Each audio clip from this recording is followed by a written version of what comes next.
Hello everyone, this is Afternoon Live. I'm Simon McCoy. Theresa May says Britain will have more talks with the EU in coming days about to obtain further assurances on her Brexit proposals, which might placate her backbenchers. Well, let's get the latest now from Brussels, where we can join my colleague Ben Brown. Ben.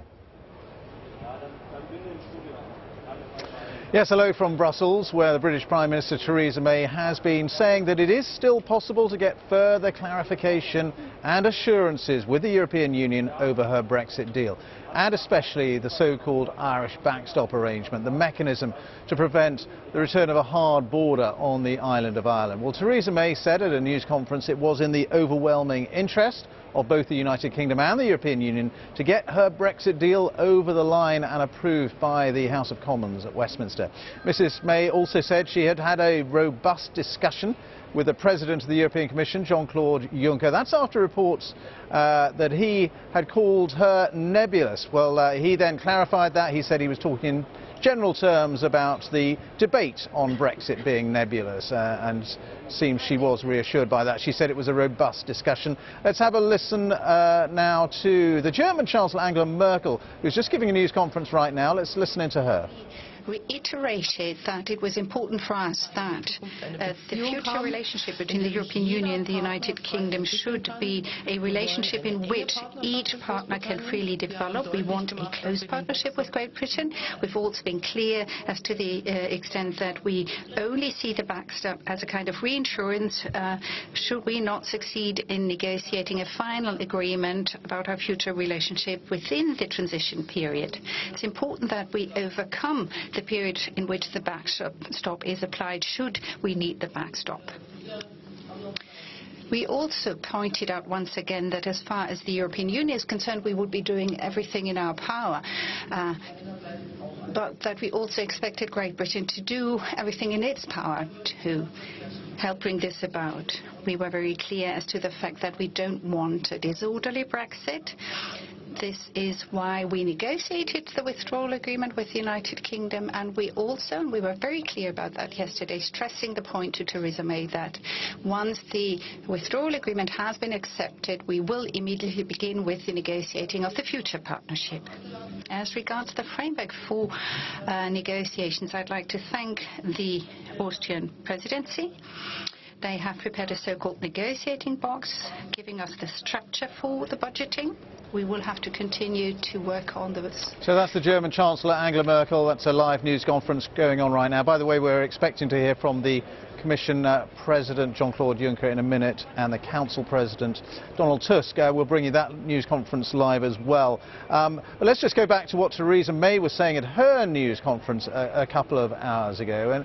And although a lot of people are saying that she's going to go back to London effectively empty-handed after this summit, she said that discussions are continuing as far as she is concerned with EU leaders about further EU assurances on the backstop. At this Council meeting, I've held a series of discussions with my fellow leaders on the Brexit deal, and I was crystal clear about the assurances which are needed on the backstop, having heard the views of MPs in the House of Commons. I reiterated that it is in the interests of the EU, as well as the UK, to get this over the line. A disorderly Brexit would be good for no one. At 27 level, the EU have published a series of conclusions. The EU made clear that it is their firm determination to work speedily on a future relationship or alternative arrangements which ensure no hard border by the 31st of December 2020, so that the backstop will not need to be triggered. If the backstop was ever triggered, it would apply only temporarily, and the EU would use its best endeavours to negotiate and conclude expeditiously a subsequent agreement that would replace the backstop. That the EU stands ready to embark on preparations so that negotiations on the future partnership can start as soon as possible. As formal conclusions, these commitments have legal status and therefore should be welcomed. As I've always said, the guaranteed way of avoiding the backstop is to have the future partnership in place by the time the implementation period is over. The EU is very firmly committed to this course. But MPs will require further assurances, and I've discussed that this morning with my EU partners, including Presidents Tusk, Juncker and others. I note that there has been reporting that the EU is not willing to consider any further clarification. The EU is clear, as I am, that if we are going to leave with the deal, this is it. But my discussions with colleagues today have shown that further clarification and discussion following the Council's conclusions is, in fact, possible. There is work still to do, and we will be holding talks in coming days about how to obtain the further assurances that the UK Parliament needs in order to be able to approve the deal. I say again, it is in the overwhelming interest of all our people, in the EU and the UK, to get this done, and as quickly as possible. Theresa May speaking a bit earlier on, well, the Commission President had said that the British request here had been vague, and Theresa May countered that by saying she had been crystal clear in what she's asking for. Now, also the European Commission President Jean-Claude Juncker used the term nebulous last night. Now, he said that this was a reference to the general debate in Britain about Brexit. She, it seems, took it to be a reference to her. But what exactly does nebulous mean? Well, according to the Oxford English Dictionary, we've been looking it up, nebulous means something vague or ill-defined. For example, concepts such as the quality of life can be described as nebulous. Well, we saw that little argument, or slight spat anyway, between Jean-Claude Juncker and Theresa May, where she appeared, according to lip readers, to have said, "Did you call me nebulous?" And he said, "No, I was talking about the general level of debate." Anyway, there we go. Let's talk to Chris Morris, our reality check correspondent. I'm not going to ask you to analyse the word nebulous for us, Chris, but I suppose it is a little bit of a symptom that things haven't gone that well for Theresa May here. Well, they haven't gone as well as you might have hoped, but I mean, what she wants obviously is something that is quite the opposite of nebulous. She wants something which is legally binding, and she pointed out in the clip you played, rightly so, that because there are now formal conclusions from that meeting of the 27 other countries, they have some legal force. But that's not the same, of course, as a legal guarantee, which is what many of her backbench critics want, a legal guarantee that somehow the text of the withdrawal agreement and the bits which refer to the backstop would change. And I think that is the one thing which is still not really on offer. Yes, you can perhaps have some sort of additional clarifications, but I don't think you can have anything which would go against legally the text that's actually in the withdrawal agreement itself. So that's a problem, I think, for her still. And also more broadly, this idea which Mr Juncker did express, the kind of frustration of what is it the UK wants? Not the Prime Minister herself necessarily, but the entire UK political system, the gridlock that's seen in Westminster. That is causing concern in other capitals and here in Brussels as well. So what happens next? We know the Commons vote won't be until January, although it has to be by January the 21st. So what does happen next, both here and there?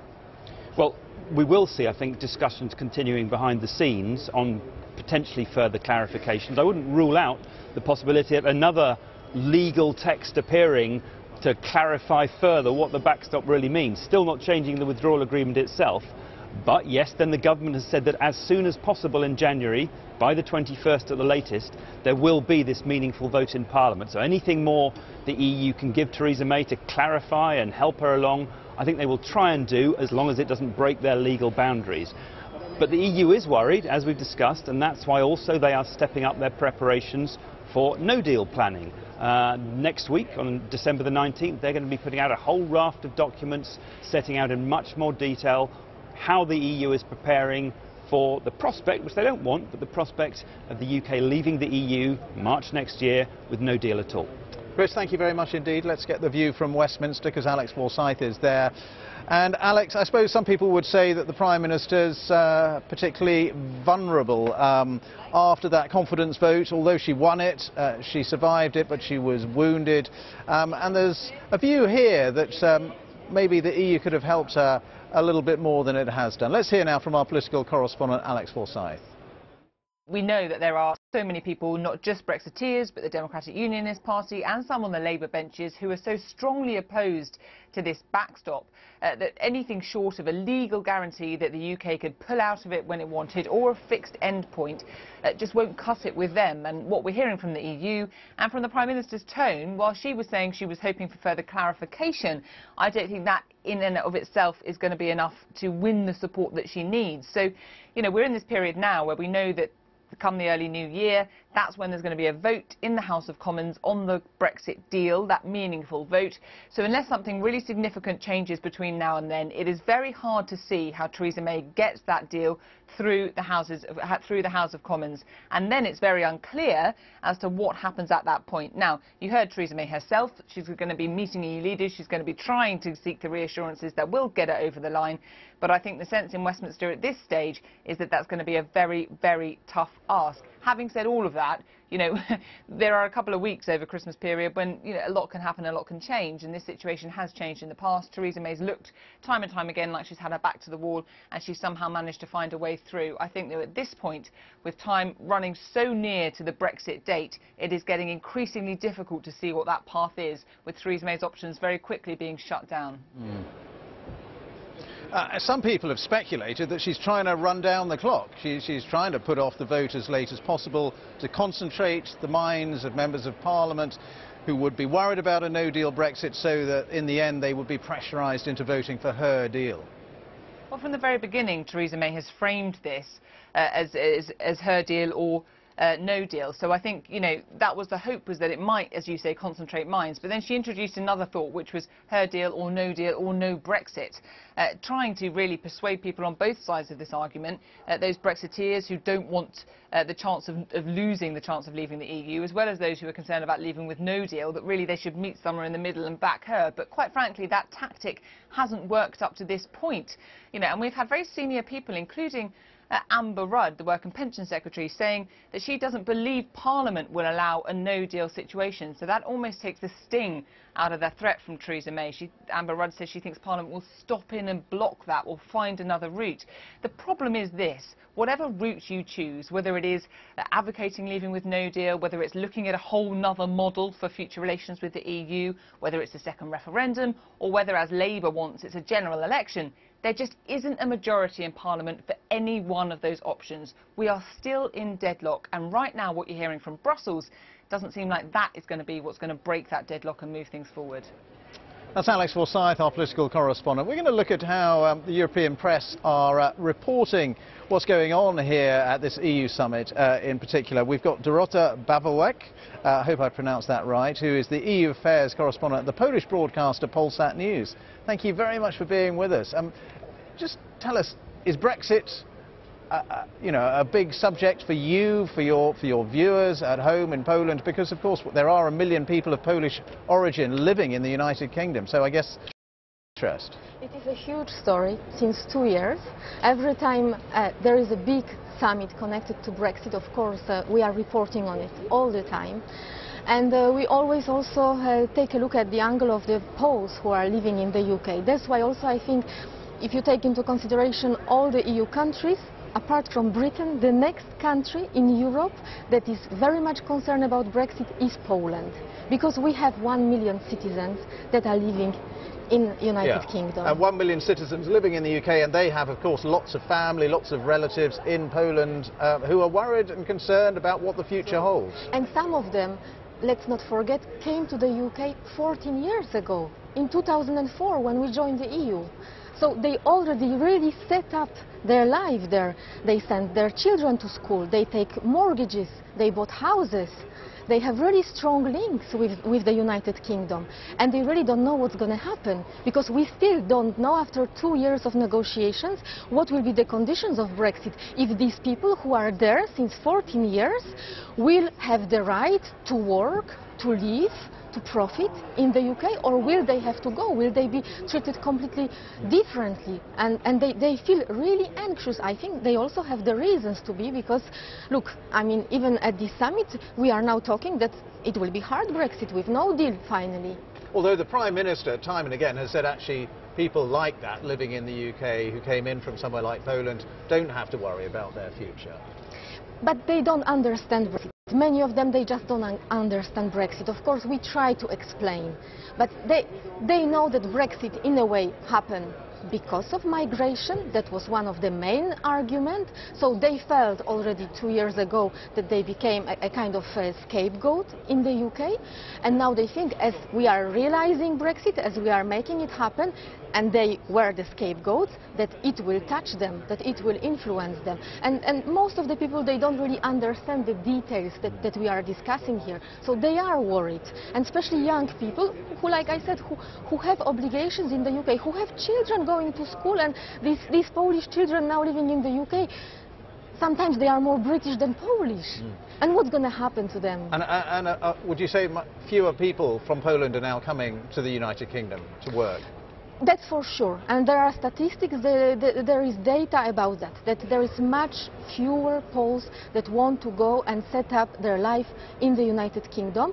And of course, there are many Poles who now live in the UK, and they are thinking of coming back. And I have many friends, I know people that are considering their return, or they are already on the way. Okay, and for you as a journalist here, to try and report some of the minutiae of the Brexit negotiations, especially when it comes to talk about the backstop and the backstop to the backstop on the Irish border question, that must be pretty confusing, frankly, for some of your viewers in Poland. Yeah, I think if there is one positive thing in Brexit, thanks to our reporting about it, now Polish people also know really well the situation in Ireland, in Northern Ireland, what is the border there, what is the problem there. I think before Brexit, not many people knew the details, and now if the Poles watching TV in Poland, they know there is this problem with Ireland, which is difficult for us to explain, of course. And of course, the way we report is sometimes different to yours, because you have your British point of view, we have Polish and European point of view.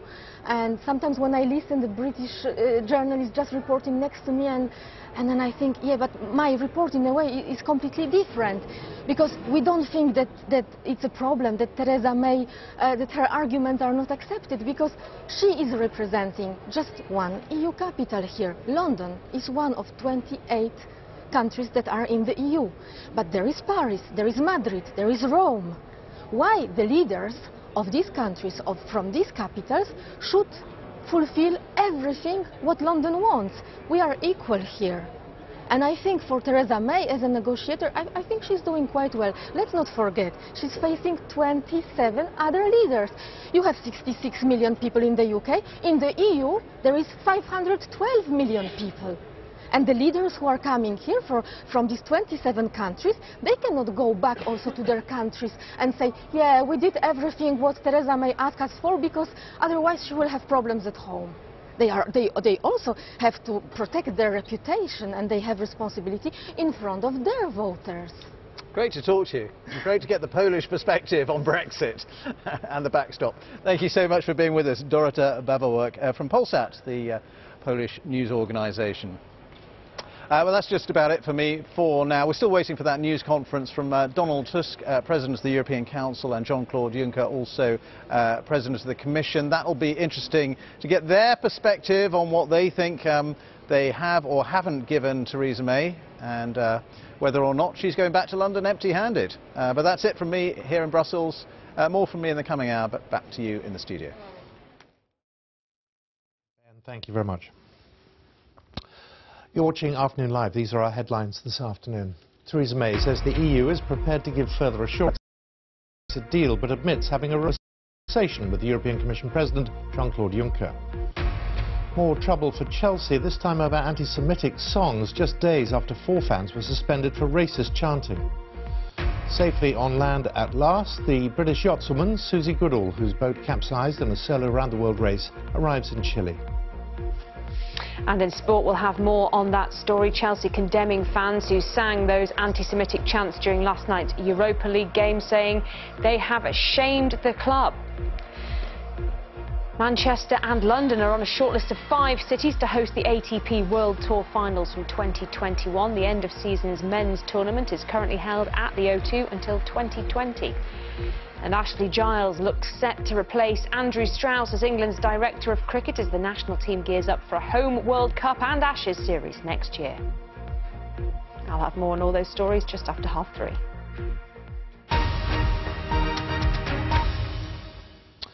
A 4th person has died and several more were seriously injured after a gunman attacked a Christmas market in Strasbourg on Tuesday evening. Police and the French city are questioning relatives of the attacker, Sherif Shakat, who was killed in the shootout with police last night. The market has now reopened with tight security. Donald Trump's former lawyer says the president directed him to pay money to 2 women who alleged having sexual affairs with him. In an exclusive interview with ABC News' George Stephanopoulos, Michael Cohen, who's been sentenced to 3 years in jail, said Mr. Trump acted because he was very concerned the allegations would become public. He directed me to make the payments. He directed me to become involved in these matters, including the one with McDougal, which was really between him and then David Pecker's counsel. I just reviewed the documents in order to protect him. I gave loyalty to someone who truthfully does not deserve loyalty. He was trying to hide what you were doing, correct? Correct. And he knew it was wrong? Of course.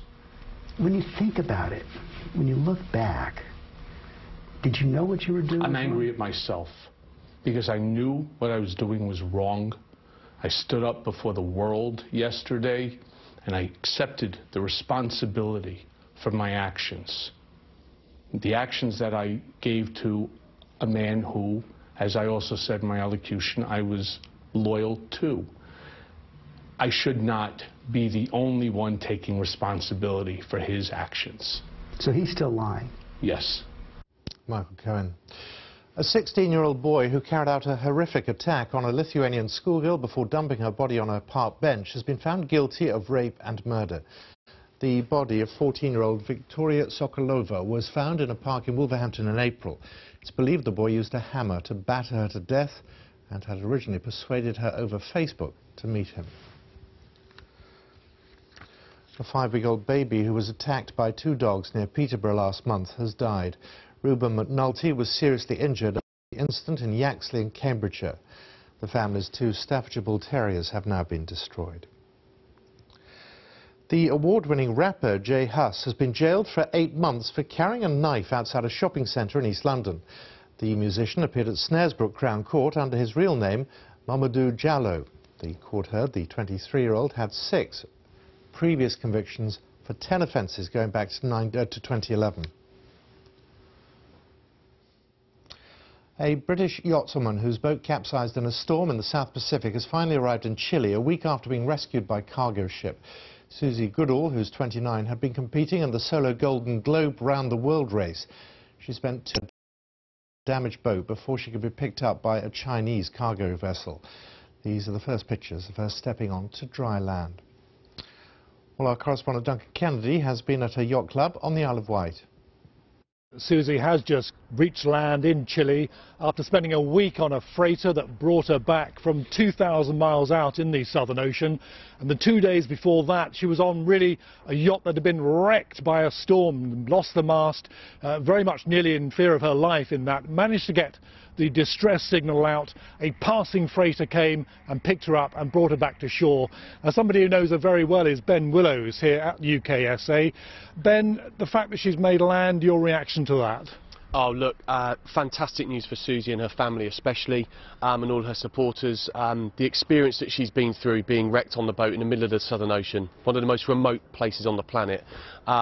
Such good fortune that there was a ship that with the ability to get alongside her safely, and in those conditions a real test of seamanship to get her on board safely and get her back to land, so really pleased. You've known her, you've trained with her here. Sure. How resilient is Susie to have survived this? Oh, hugely. I mean, when we first heard the broadcast of her radio call out after it, you just actually, yes, she was shaken, but you could hear that she was calm, she'd thought through it.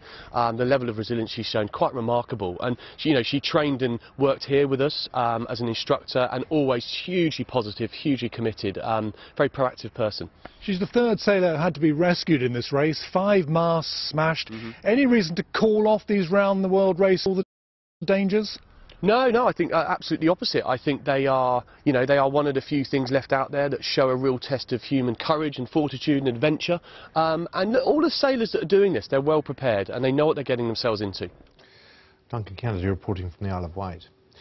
Food production is responsible for 1/4 of all man-made greenhouse gas emissions, which contribute to global warming. That's according to a recent study by Oxford University. The environmental impact of different foods varies hugely, and there have been calls for better labelling to help people understand the carbon footprint of the food they eat. The BBC has designed a new calculator to help find out the climate impact of different foods. Our correspondent Helen Briggs has more. Choosing lunch can be confusing when it comes to thinking about the planet. What's better, chicken or beef? And how does your daily coffee habit contribute to climate change? When we asked shoppers to check the environmental impact of popular foods, they were surprised. Actually, that's really good. It makes people more aware of, their consumption. I'd be quite interested to look at the impact of meat. That's why I don't eat it twice a week. Equivalent to driving a regular petrol car 113 miles. That's incredible. And there's how it compares with other drinks. Well, you never thought of that, would you? Never ever. I think that's, mind blown. We kind of know unconsciously that it has an impact, but we still just do such it, an easy gesture to go into supermarket, buy your eggs, but you don't realise, like, oh my god, this has X. Yeah. This has an impact. Research shows that people tend to underestimate the difference their food choices make to climate change and other environmental issues such as water and deforestation. When it comes to environmental impact, there's lots to take into account. Greenhouse gas emissions from the beef in this burger, water used to feed the cows and the food they eat, plus land for grazing. Beef and lamb. We're going to go to Brussels because Donald Tusk is at the podium alongside Jean-Claude Juncker. Let's hear from Donald Tusk. We promised concrete steps to strengthen the economic and monetary union. Today, leaders delivered on this promise. First, with an agreement to create a common backstop for the Single Resolution Fund. And second, we agreed to give the European Stability Mechanism stronger powers to prevent and manage financial crisis. These two decisions, which mean changing the ESM Treaty as soon as possible, significantly strengthen the monetary union. Additionally, finance ministers will accelerate work on a euro area budgetary instrument. Importantly, it will be adopted in an inclusive format by all the member states in the context of the long-term EU budget. Today, leaders also adopted conclusions on the single market, climate change, migration, disinformation and the fight against racism and xenophobia. On disinformation, I want to highlight the concern among leaders that this threat to our democracies is deliberate, large-scale and systemic. And it is not going away, but rather growing. We are determined to counter this threat. The actions proposed by the Commission and the External Action Service should be implemented immediately by the appropriate authorities, well ahead of the European elections. I want to close by thanking Chancellor Kurz for a very energetic and delivery-focused Austrian presidency. Your achievements speak for themselves, like the continued reduction of illegal migration to Europe, the start of talks with Egypt and the League of Arab States, the progress on internal security, or the banking package. Vielen Dank, Sebastian. Thank you. And now President Jean-Claude Juncker of the European Commission. Yes, Mr. President, Mr. Chancellor. Dieses Gipfeltreffen war ein Treffen, das uns in die Nähe entscheidungsfähiger Projekte demonstrated that we are approaching projects which require decision and decisiveness. I would like to thank the Austrian Council Presidency and the Federal Chancellor, because the Austrians have listened to the European Union and have shown true leadership. Now, that is not always the case of all presidencies. Not all presidencies necessarily fit that mould, but in this case the Austrian presidency did. In the European Parliament, a great deal of criticism was levelled at the Austrian presidency, but today I only heard words of praise. Everyone has praised the Federal Chancellor and the Austrian federal government in all of its various variants, because under their leadership we have made true progress. This morning, under the chairmanship of Donald, we discussed the reform of the Eurozone. My impression is that we are making progress, but that progress is not sufficiently rapid. However, that's nothing new. That's always the case. The Commission had put forward its own proposals for the reform of the Eurozone in May, and at that juncture we proposed two separate functions. One, to support structural reforms, which would be combined with an instrument to encourage the rapprochement to the Eurozone of those member states who are not yet members. And then secondly, we would have a stabilization mechanism which would help us to cope with both external and internal asymmetric shocks.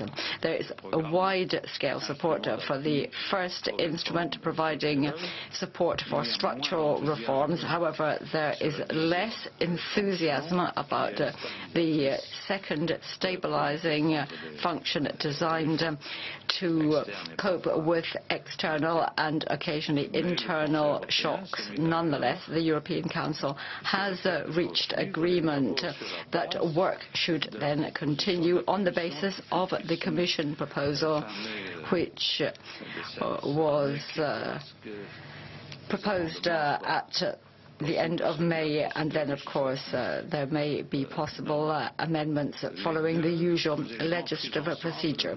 Taking both of these elements together, we will have a volume of 50 billion euros, which we would then like to have included in the MFF. I am therefore fairly satisfied with the outcome of today's discussions, even though I would have liked there to be a spontaneous movement to approve the stabilization mechanism which we proposed.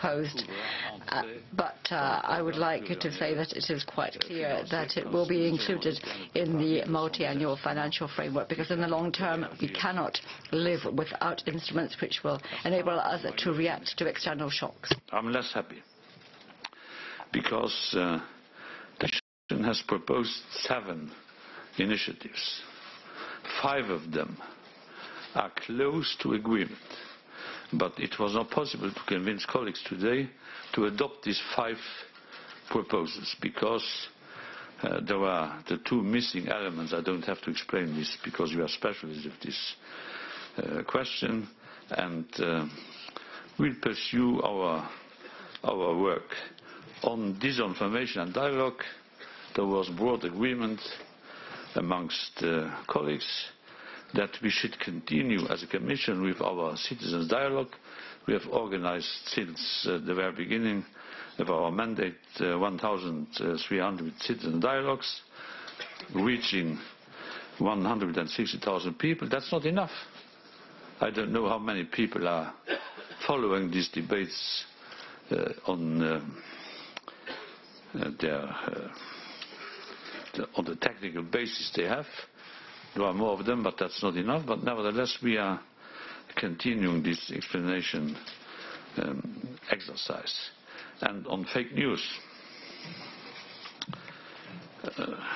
we proposed weeks ago some instruments, but the fake news are not only to be found in the camp of the fake newsers. I made it very clear to the European Council that some of the prime ministers sitting around there, they are at the origin of fake news. When Mr. Orban, for example, is saying that I'm responsible and guilty for the Brexit, fake news. When he is saying that migrants are responsible for the Brexit, fake news. So let's not put all the responsibility on others. Let's check in our round who is the news faker. Thank you. Finally, Federal Chancellor Sebastian Kurz of the Austrian Presidency. Please, sir. Thank you, President Tusk, President Juncker, ladies and gentlemen. First of all, I would like to thank you for the good cooperation with the Council and the Commission. It hasn't always been easy to work with 28 member states and 3 institutions, but during our presidency, the cooperation with Council and Commission has really worked very well. So I'm very grateful to you for that. It's been an intensive 6 months for us during these last 6 months, but I think it has been successful. We've had 35 trialogues with the European Parliament and we've concluded them. We've managed to achieve 60 agreements in the Council. Of course, the big overriding issue has been Brexit. That's overshadowed everything else. The last 2 days have been useful to discuss certain questions with Theresa May and create some more clarity. And there will be a vote in the British Parliament in January. And the deal that was negotiated is a good deal for both sides, and we hope that this deal will find support in both parliaments eventually. As presidency, we have tried to focus debate on a few points, and I would like to remind you of those briefly now. Under the motto, A Europe That Protects, we've tried to focus debate on 3 issues: security, protecting our well-being by competitiveness, and being active, Europe being active outside its borders, beyond its borders, to export security rather than import insecurity. In the area of security, I'm very grateful that all member states have agreed on a declaration on the fight against anti-Semitism. We held a conference with Jewish communities from all over Europe, and in many countries, Jewish people no longer feel safe in Europe and are leaving Europe to go to Israel. So I'm very pleased that we were able to adopt that declaration.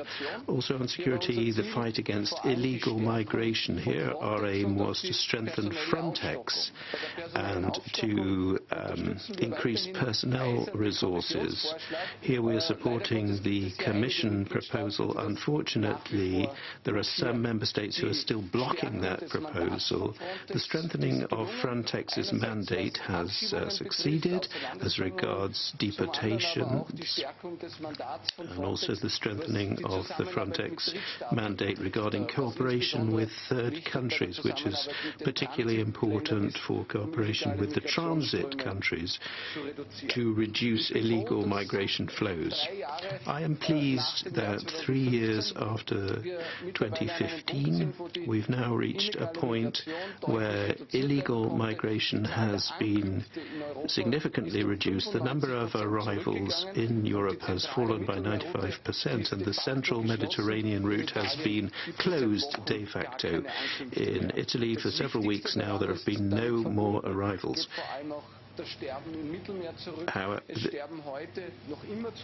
However, too many people are still drowning in the Mediterranean, but many, many fewer than drowned in 2015 and 2016. The second focus was preserving, protecting welfare, well-being. I'm very pleased that on completion of the digital market, we managed to launch a number of decisions And on the MFF, we have been positively surprised that at the end of the day we have managed to pass on a ready negotiation box to the Romanian presidency. And as an Austrian, allow me to say a word about the West Balkans, because this is particularly close to our hearts. In particular, building on the Bulgarian presidency's achievements, there is now a new dynamic for the West Balkans, and several new chapters have been opened. Thank you for the good cooperation. Ich würde gerne hinzufügen, weil ich das Let me just add one point, because I omitted to mention the fact that I'm very happy with the work which the Austrian presidency has done on the future MFF. This is the 5th occasion I have witnessed work on the MFF, and this is the occasion on which we tabled our proposal very early, but this is the first time that the Council presidency has made such rapid headway, and I'm very glad that the Austrian presidency has been in a position to produce the negotiating box which will enable the Romanian presidency to work to make rapid progress. It was decided that after the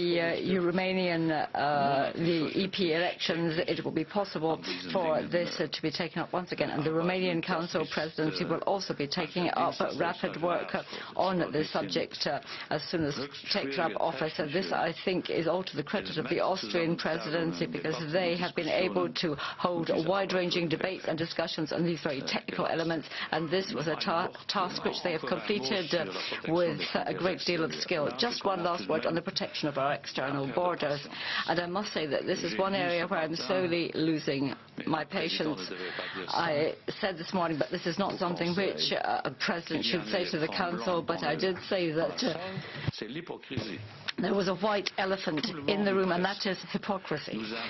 Everyone is urging us and inviting us time and time again to increase the controls at our external borders, and everything which we have in place is to be stepped up. We had a proposal, 10,000 further officials up to 2027. I read an interview with the Chancellor Kurz, who said, well, it's going to take too long. We need it to step up these reinforcements and the work on this, which is why we came forth with new proposals which said that by the end of 2020 we had to have 10,000 officers in place doing the job we asked them to. For years now, all member states have been saying everywhere to the papers in their parliaments that we have to step up the protection of our external borders, which is why I was rather taken aback to see a certain number of countries, particularly those who are in the front line, are now refusing to even contemplate strengthening our external borders. So please never tell me again that we should strengthen our external borders if you don't implement our proposals. The floor for a few questions, and we start with the gentleman on the 5th row, Jim. Very much. Thank you. Jim Brunsden from the Financial Times. 2 questions, if I may. Firstly, Theresa May in her press conference said that the UK would be holding talks in coming days with the EU on Brexit. Is it possible to know exactly what the process is going to be now, the order of events going forward from today, and basically when we're going to be back here dealing with Brexit again? And secondly, on Euro reform, the statement that's been adopted today covers certain issues. Other issues are not mentioned, issues to do with further developing the banking union with a deposit guarantee scheme, for example. Is what's set out in the statement today it? In other words, is this now what's going to be done to complete the euro, and is that enough to make the Eurozone ready to withstand the next crisis? Thank you.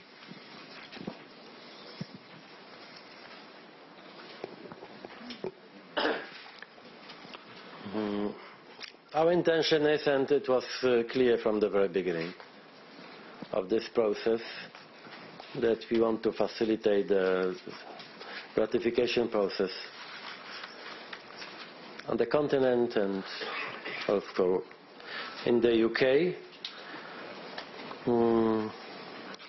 Yesterday's conclusions are quite clear, I think, and we have to treat it as a good sign. I mean, that we are ready to reconfirm our assurances and our goodwill and good faith when it comes to so-called backstop. I have no mandate to organize any further negotiations.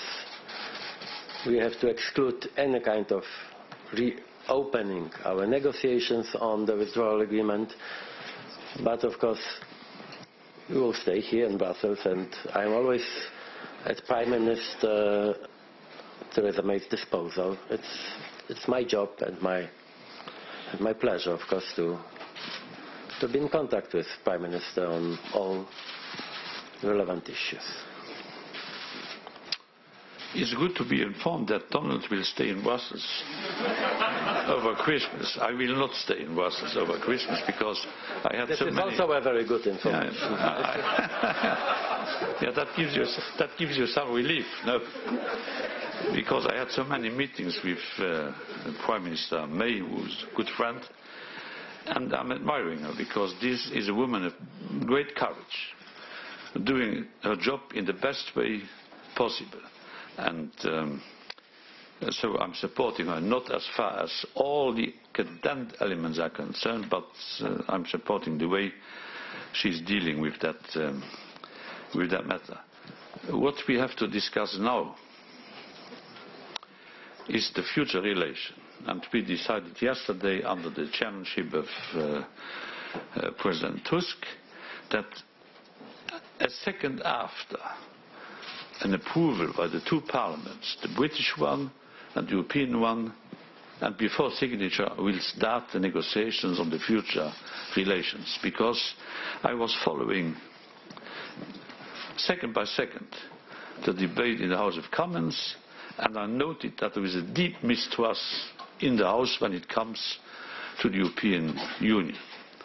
That's not a good basis for future relations, but in order to prove them that we mean this seriously, the negotiations on the future relations, and that we mean it seriously, that we don't want to have this backstop being a permanent instrument, then we have to discuss and to start our negotiations. And it was crystal clear that nobody in the room did agree to reopening in any way the withdrawal agreement.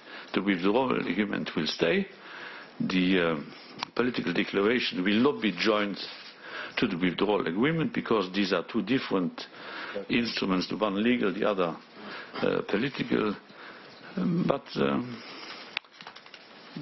I think that we have to bring down the temperature, and these attacks coming from Westminster against Europe, against the European Commission, will not be responded in the same way by the European Commission and by the European Union. Although I would like to do it.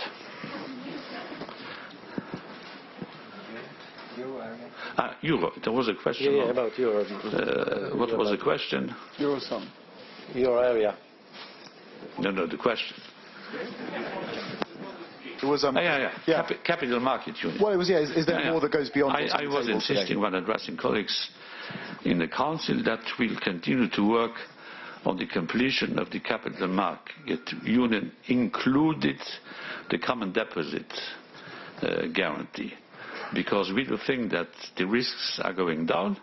The bad loans have been halved since 2014, so these major risks do no longer exist, but we have to work nevertheless on the risk reduction.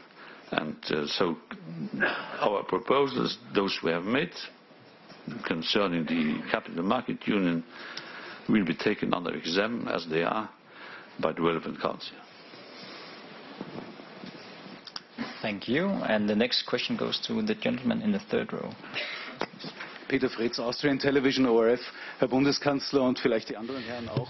Federal Chancellor, perhaps the other gentlemen too. You mentioned the motto, a Europe that protects. Frontex has more powers now, but it's taking a long time to increase its staff to 10,000. What more can you do? It seems that there is a complete blockage, which President Juncker mentioned. So what about what's happened to this Europe that protects? Well, maybe I could kick off on this one. If you see this development in comparison to previous years, it's extremely positive. In 2015, I stated our opinion very clear. We had been arguing for years about the distribution of migrants within the European Union, and I was very sceptical in 2015 as to whether we could solve that problem.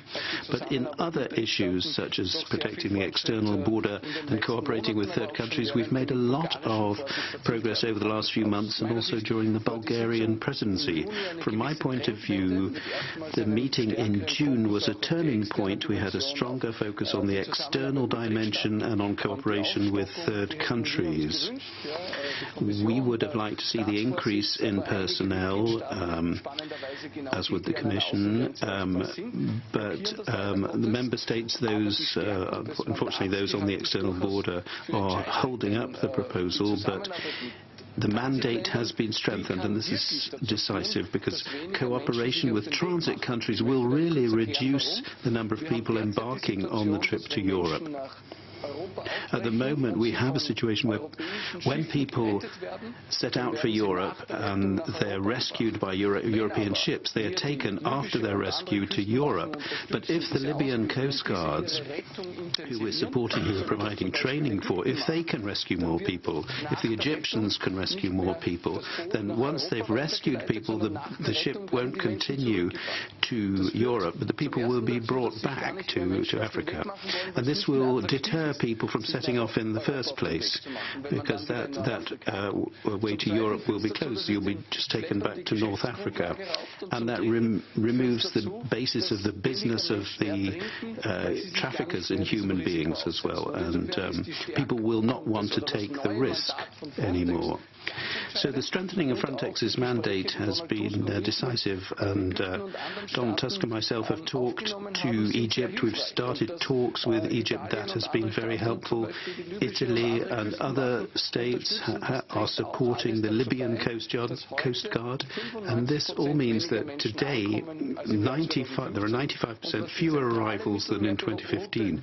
And as regards the central Mediterranean route, we have 0 arrivals at the moment, so de facto that route has been closed.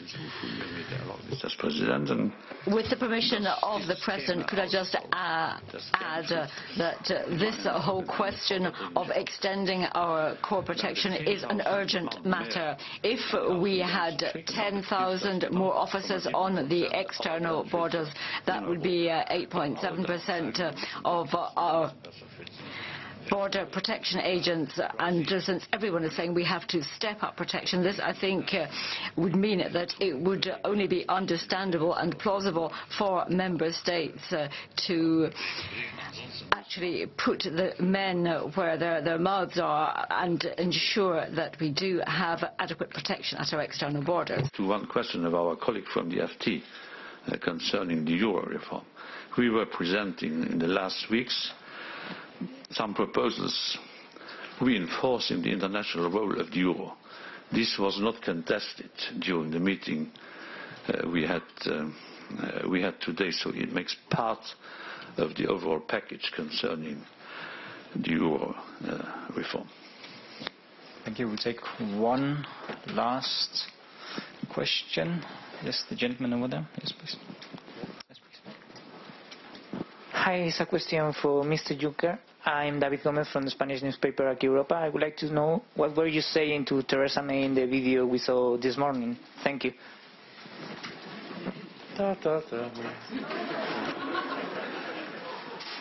We were not dancing. I think at the very first prima facie, yes, the Spanish could say if they were fluent in Latin.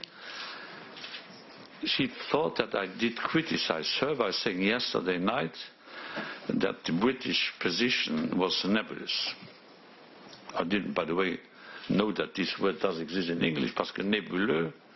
I didn't know that this is translated in nebulous, but I did not refer to her, but to the overall state of the debate in Britain. As I told you earlier, I was following the debate in the House, and I can't see where the British Parliament is heading at. And that's why I was saying that this was nebulous, foggy in English, so it was not, I was not addressing her. And in the course of the morning, after having checked what I said yesterday night, she was kissing me. And if you allow me, Preben, I would like to underline one thing. After what I've read and what I've heard in some newspapers and TV stations, we have treated Prime Minister May with the greatest respect, all of us. And we really appreciate the efforts by the Prime Minister to ratify our common agreement. My impression is that in fact we have treated Prime Minister May with a much greater empathy and respect than some British MPs, for sure. No, I have to add that Theresa May is a good friend of us. We have the highest respect for the British Prime Minister because she has to deliver a very difficult job. The three of us, in fact the two of us, we were Prime Ministers. We had sometimes to face motions asking for our resignation. It will happen to Sebastian in a short period of time. And so it already happened. Yeah. And so we are sympathizing with Mrs. May. I have the highest respect for the British Prime Minister. May I say just one sentence, because I was in the media, and I think not all rumors. I was in the meeting, not in the media, and not all rumors in the media really go in line with how the meeting was. I think the problem is just that we have two different positions, but that's all. Theresa May was, I think, a tough negotiator in the meeting, and also made her point very clear. And on the other side, the EU27 are united, which is good, and also were able to make our point clear. So I think not all the rumors about the meeting are probably true. Thank you. Thank you very much. Merry Christmas. With this, I conclude the press conference, the last press conference of the year, and wish you all a Merry Christmas. The President of the European Commission, Jean-Claude Juncker, there describing Theresa May as a good friend, said, "I'm admiring of her great courage," he said, and there in the last few moments you heard him trying to defuse what is being seen as a growing row over that use of the word nebulous. Now, he said that he didn't know the word nebulous, it was a translation, he said, and he was referring to the general debate around that particular sense of how the British were approaching the debate, but an attempt there to diffuse that row. We'll bring you more from Brussels very shortly, but in the meantime, let's have a look at the weather, and that is with Stav de Nels. Hello there. We've got some severe weather on the way for the weekend, particularly central northern parts of the UK for snow and ice. We end Friday, though, on a fine note, but we'll see increasing amounts of rain into western areas, bumping into the cold air and turning redly to sow across western Britain to start Saturday morning. It's going to be a cold start as well, again, with a widespread frost. Now, through Saturday morning, this area of low pressure will be pushing its way northwards across the UK, bringing some very wet and windy weather, but also that risk of snow and ice through central and northern parts of the UK. The Met Office have issued an amber warning for this snow and ice is likely to cause some disruption, particularly on the roads through northern England into Scotland. Wet and windy weather will continue to push northwards and eastwards during Saturday. Those winds touching gale force across southern areas where it'll be very wet through the day. As that rain continues to move northwards into the cold air, we're likely to see increasing chance of snow, even down to lower levels for northern England and in towards Scotland. A bitter cold day in the north, slowly turning milder in the south. Hello, you're watching Afternoon Live. I'm Simon McCoy. Today at 4, Theresa May says the EU is prepared to give further assurances about the Brexit deal, but admits having a robust conversation with the European Commission President, Jean-Claude Juncker. I was following, second by second, the debate in the House of Commons, and I noted that there is a deep mistrust in the House when it comes to the European Union. President Trump's former lawyer, Michael Cohen, says the president knew it was wrong to order the payment of hush money to 2 women who alleged affairs with him. And coming up on Afternoon Live, got all the sport. That is with Catherine Downs. There she is, Cat. Yes, in the last few minutes, Ashley Giles, former England spinner, former England one-day coach, has been confirmed as England's new director of cricket, replacing Andrew Strauss. I'll have more on that and the rest of the day's sports news at past. Cat, thank you very much. Stav, there's wintry weather on the way. That's right, Simon. In fact, it's looking pretty treacherous as we head on into the weekend with snow, but in particular freezing rain and ice. So stay tuned to the forecast. Join me later for a full weather roundup.